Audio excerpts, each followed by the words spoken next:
Donte Divincenzo speaks out on the Knicks needing to have their competitive nature in order to succeed, and also Tyler Herro apparently knew that the Miami Heat would be beating the Knicks in the playoffs last year, and we're going to break this all down on Knicks Digest. So welcome back, guys. My name is Chris, and we're going to jump right into it as always. The Knicks lacking competitive nature. That is the question, because if you have not seen, Donte Divincenzo was asked about what the Knicks are lacking going into the regular season after a disappointing preseason that saw the Knicks go 1-3. Now, what Divincenzo had to say was that not exactly they were lacking competitive nature, but he was more saying that the team as a whole has a reputation for having extreme competitive nature, so it's something very important for them. It's something that they have to do in order to succeed, and I completely agree with this. So let's look at what DDV had to say. Essentially, what he feels lacking from the New York Knicks defense as they close out the preseason. First, you start with the competitive nature. We all know that each and every one of us have more of a competitive side to us. So he's not saying the Knicks are lacking competitive nature. He's saying that they're lacking their competitive nature. Since Tom Thibodeau took over the Knicks, one thing has been consistent. They have been competitive. They never bow out. They're always hustling. They're just working for every loose ball. It's why they always have that grit to them. They just have success because they're trying to outwork the other team. It's what they did in 2020 to 2021 season when they finally broke through and made the playoffs again. And it's what they did last year. They take that underdog mentality. They take that mindset of if I outwork everyone else on the court, then my team will succeed. That comes from all the Villanova guys, especially. If you look at the way that Donte DiVincenzo specifically, since he is the one who talked about this man has been playing the preseason like it is the NBA Finals. He is diving around the court for every loose ball. His hands are insane. He looks like another Josh Hart. Josh Hart comes from Villanova, played with DiVincenzo. It's this Nova Knicks thing. This is what it is. We're looking at a team that absolutely has to thrive off competitiveness, and the Knicks did not really have that as much in the preseason. I will say this, it's the preseason.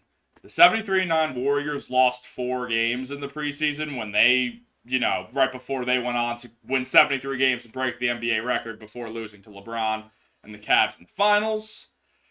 But when you think about it, if the Knicks don't put all that 110% effort in, they're not going to be the same team. It's really what drives them is it just feels like they want this more than every other team in the league.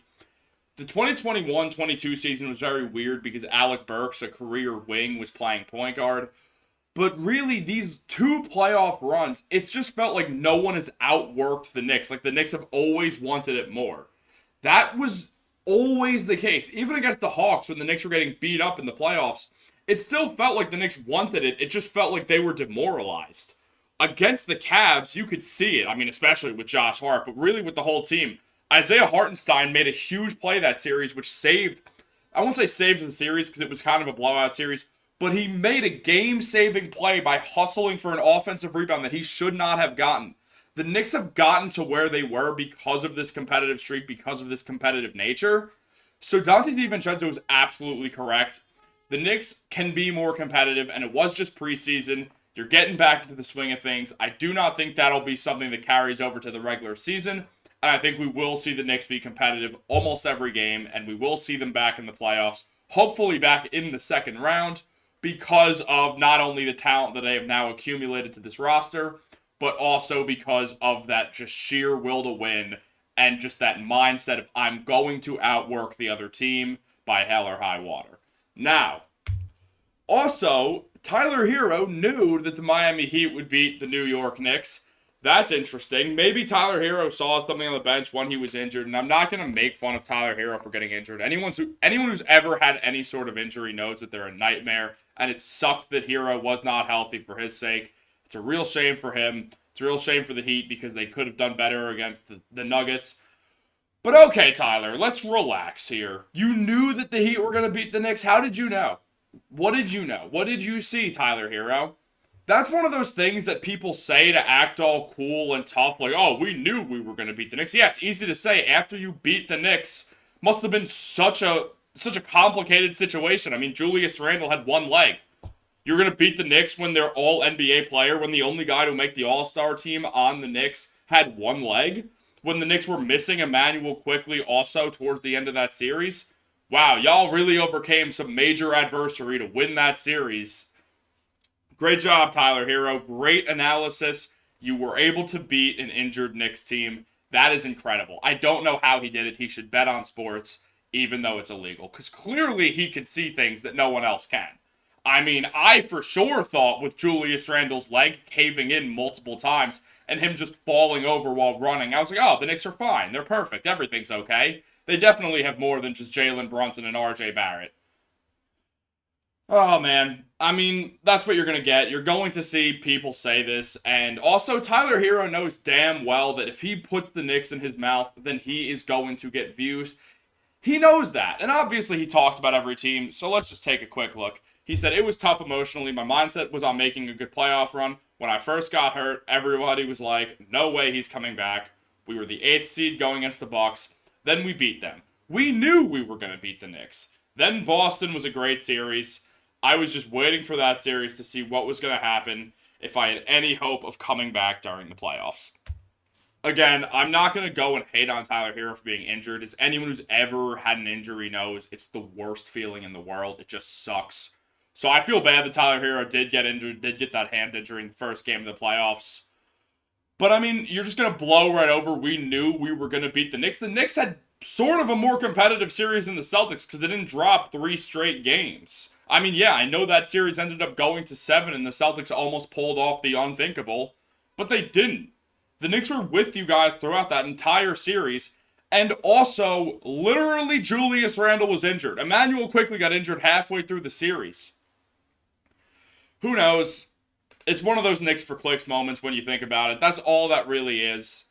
And I think Tyler Herro just wants to talk some smack. If there's any team that he'd have a rivalry with out of the 3 teams mentioned, it is the Celtics because they always run into each other. But the most marketable one is the Heat and the Knicks. They've always had rivalries. It's just they're 2 of the highest marketable franchises in the league.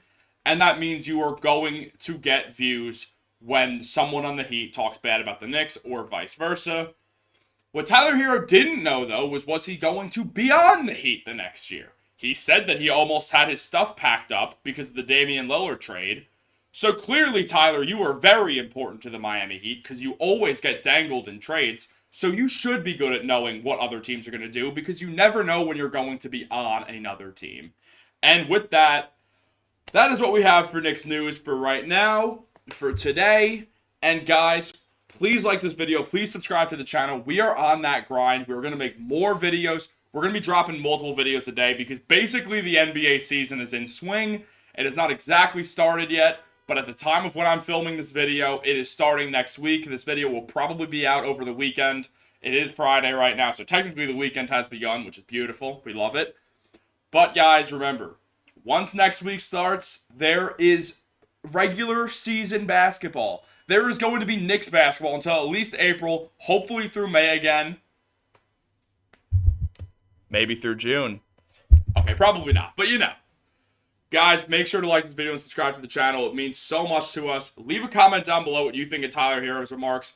Leave a comment down below on what you think the Knicks are lacking. Is Donte Divincenzo right? I love reading your guys' comments. I love responding to them. Some of them are calling me clickbait and just hating. And then some of them are really nice, and I actually like the both of them. It's just fun engagement. I have a good time with it all. So make sure to subscribe to the channel. We got way more coming. We're going to get the duos going. Troy and I tried to do it, but I had technical difficulties. Darielle and I are going to jump on it. Darielle and Troy are going to jump on it. You don't want to miss anything that's coming. There's going to be a post game for all 82 games and playoffs. You better believe it. So don't miss out. Subscribe to Knicks Digest. Have a great day, guys. And remember, go Knicks.